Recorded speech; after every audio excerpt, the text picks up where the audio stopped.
আসসালামু আলাইকুম সম্মানিত এলাকাবাসী, আলোর পথ সমাজ কল্যাণ পরিষদের পক্ষ থেকে আজকে আমাদের মাটির মসজিদ, চালাবন মাটির মসজিদ, যারা সকালে মুক্তবে আরবি পড়ে,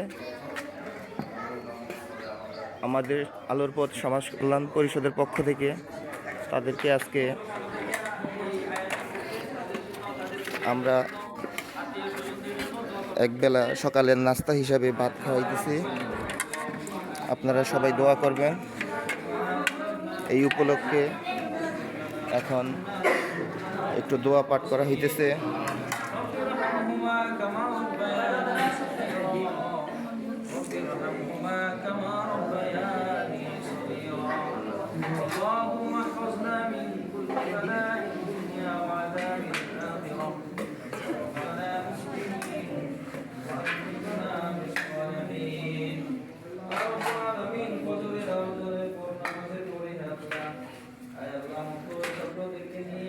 শিশু বাচ্চাদেরকে নিয়ে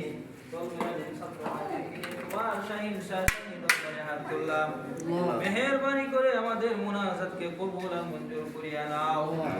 রব্বুল আলামিন সাহাবায়ে কিরাম আজমাইন, তাবিঈন, তাবিঈন, খুলাফায়ে রাশিদিন, আইম্মায়ে মুজতাহিদিন, ফুকাহায়ে কিরাম, চার তরিকার পীর, আমাদের আসাদায়ে ইকরামের মধ্য হতে যারা দুনিয়ার জমিন থেকে চলে গেছে মাওলা, অন্ধকার কবর শাহিদ আছে মাওলা, মেহেরবানি করে প্রত্যেকের রহ মুবারকের হাদিয়াটুকু পৌঁছে দাও। আল্লাহুম্মা আমিন। রব্বুল আলামিন, আমরা যারা হাত তুললাম আর আমিন আমিন বলতেছি, আমাদের মা বাবা, ভাই বোন, দাদা দাদি, নানা নানি, সকল যারা দুনিয়ার জমিনে নাই, অন্ধকার